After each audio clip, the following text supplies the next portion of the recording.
and Mark Zuckerberg fight, because it is no contest. In the last 48 hours, we have clearly seen Elon Musk just kick Mark's. Yes, folks, we will get into that in more detail. We will talk about the GDP data that came out this morning that is frankly pointing at the worst case scenario. We got to pay attention to this. We've been warning about it for months. It might be here. We can talk about taxes. Taxes going way, way up. We're talking 1922 levels. Talk about what a chief economist is saying. And then finally, going to highlight some surprise content that you will get today. All right, what do I mean by the fact that Elon Musk just kicked Mark Zuckerberg's butt? Well, let's look at their two earnings, their quarterly earnings, and more importantly, let's talk about what happened in the conference call, because that is where Elon kicked Mark's butt. So again, their earnings really couldn't have been that much different. I don't think it's unreasonable to say that Tesla had their worst quarter in a long time, right? They missed on revenue, missed on earnings, lowered expectations, just an ugly, ugly quarter. When you look at the quarter that just passed for Meta, they had a great quarter. They exceeded expectations on revenue. They exceeded expectations on earnings. But then we get to the conference call. And again, this is where Elon just schooled poor Mark Zuckerberg. What happened? Elon talked about the future. He sold the dream of a cheap EV. He talked about another automaker possibly licensing technology. He painted a vision of hope, and the market bought it hook, line, and sinker. Again, they missed on earnings, but their stock pops. All right, what did Zuckerberg do in his conference call? Well, frankly, he talked about all the ways that Meta was burning cash. Yes, the metaverse, $3.5 billion. AI investments, just everything, just entirely different story on the conference call. One was painting a future of goodness, and one was painting a future of burning capital. The stock market has clearly said Musk wins, Zuckerberg lost, and frankly, folks, it's not even close. This might be Mike Tyson versus me kind of battle. Again, Musk cleaned Zuckerberg's clock. What happened on GDP print this morning, and why is the market unhappy? Folks, if you've watched this channel for any length of time, you know that the worst case scenario for the economy is stagflation. I have said repeatedly and will say again, a recession is better than stagflation. The Q1 GDP report points to stagflation. We will likely see stocks down and rates up. Yes, the 10-year note will be up. Mortgages will be up. It will be an ugly day. What happened?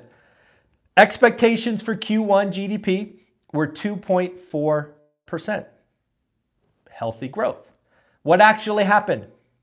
1.6%. It was a significant beat to the downside. Folks, when the economy is shrinking, that should be good for rates, right? Because, hey, we want the economy to slow down so the Fed could cut. Gotcha. What happened behind the data? Inside the GDP report, we got an inflation print that was ugly. The inflation print called the PCE deflator, 3.4% up from last month. The core PCE deflator, 3.7 up from last month. So again, folks, we have costs, inflation going up, which would mean you would want to raise rates, while the economy is slowing down, which means you want to cut rates. Stagflation, ugly. The only fix for stagflation is either to take rates up very, very fast, to slam the economy into a recession, a la Paul Volcker, or you can hope with time things work out. This is ugly. We're talking 1978, 1979, ugly. It is bad. So again, stock market's not happy. 10-year note up. Mortgages will be up. going back to 8%?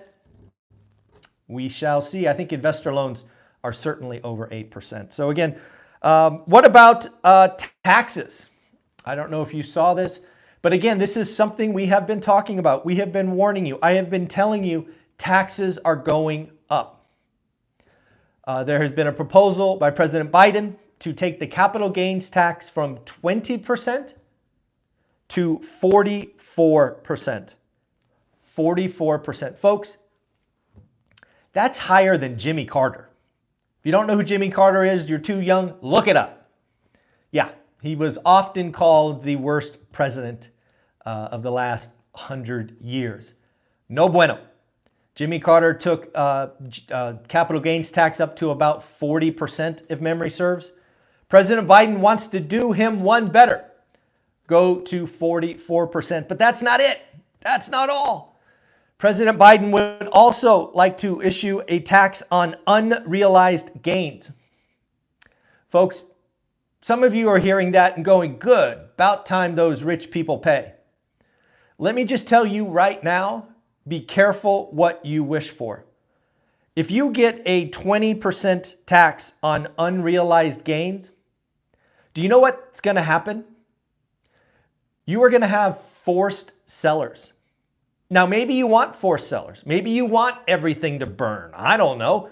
But trust me, you do not want all that extra float. You do not want people being forced to do that. It would be a disaster and lots of unintended consequences. But yes, folks, taxes are going up. You can look it up. Go look at a graph.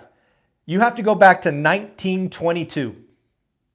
1922 to see a capital gains tax higher than the proposed 44.6% by President Biden. Wow. Last thing to point out there, if you've been watching my channel for a long time, you will know that occasionally we sell a property that we bought years ago and we just pay the capital gain, we just pay the tax. I can promise you, we will never, ever sell one of our properties if capital gains tax is 44.6%. We will keep them till the day we die. We will let cost up, or whatever that is, cost basis rise after our passing. It is wild, wild. You want to see transactions collapse? Put a 44% tax on capital gains. Crazy. How about the chief economist over at Piper Sandler? Shout out Nancy Lazar. Nancy Lazar, Piper Sandler, chief economist. She is pointing out that we have a bifurcated economy. Who else has been telling you we have a bifurcated economy? This guy. Folks, it's where we're at. We have some folks and some companies benefiting from high rates, right? People with cash balances, people who took their balance sheet, put on long-term fixed rate debt. They are living the good life. And then we have everybody else who is being hurt by higher rates. This is the bifurcated economy.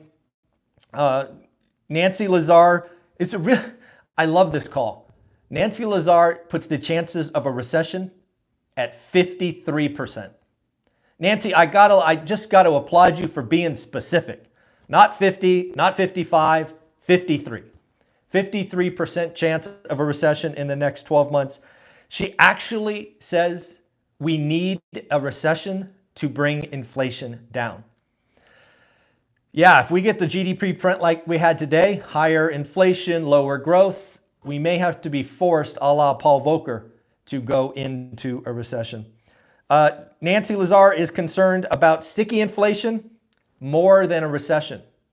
And after today's PCE deflator, you have to agree. The number today was just ugly. It was like worst case scenario. Slowing growth, higher inflation.